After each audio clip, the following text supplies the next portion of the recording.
So you've completed the purchase of your new house. Now what? Hi, I'm Ryan Shields with Century21Westman.com, and I'm here today with Derek Stewart from Roy Johnson & Company, and we're going to answer exactly what the next step is to finalize the purchase of your house. Clients have bought their house. They've removed all their conditions now. Financing is set, home inspection's been done. What's the next step? What's the final step in the process when they get to the lawyer's office? When it comes to their involvement with us, they can generally expect to hear from us shortly after we get notice that conditions are satisfied. We'll have a couple of questions to ask them about checking for defects in title and that type of stuff, and also just if they're aware of where they're going to get their property insurance from, fire insurance.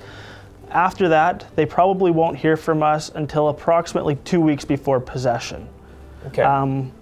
At that time, or during that time, what we're really doing is waiting for mortgage instructions to come through from the banks. Okay, so when I get a call, people get a little antsy when they're purchasing, especially their first house in that they don't know exactly what to expect, and I'll get a phone call 3 weeks before it's out in possession. Everything's done, and they're just kind of sitting there. They started packing and that, and I get a panic phone call. We haven't heard from our lawyers yet. Should they be concerned? What you're saying is no, everything's kind of on track. Don't worry about it. Everything's going to fall into place. Absolutely. We get mortgage instructions 2 weeks before possession, and in that interim, there's not too much that we can really do to move things along after we get those initial questions answered. That being said, clients should not be afraid to give us a call if they have any questions.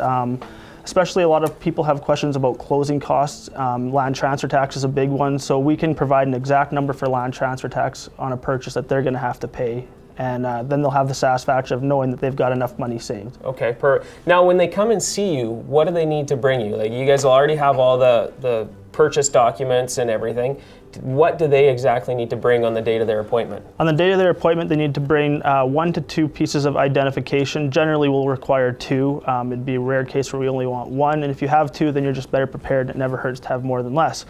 And then we will also need to know where insurance is coming from if we haven't already confirmed that with you. And we will need a check that will cover the balance of your down payment and closing costs. Okay, perfect. If you have any more questions about the transaction as far as the legal end of it, feel free to give Derek a call at Roy Johnson. And if you have any questions about the real estate market in general, feel free to give me a call, Ryan Shields, at Century21Westman.com.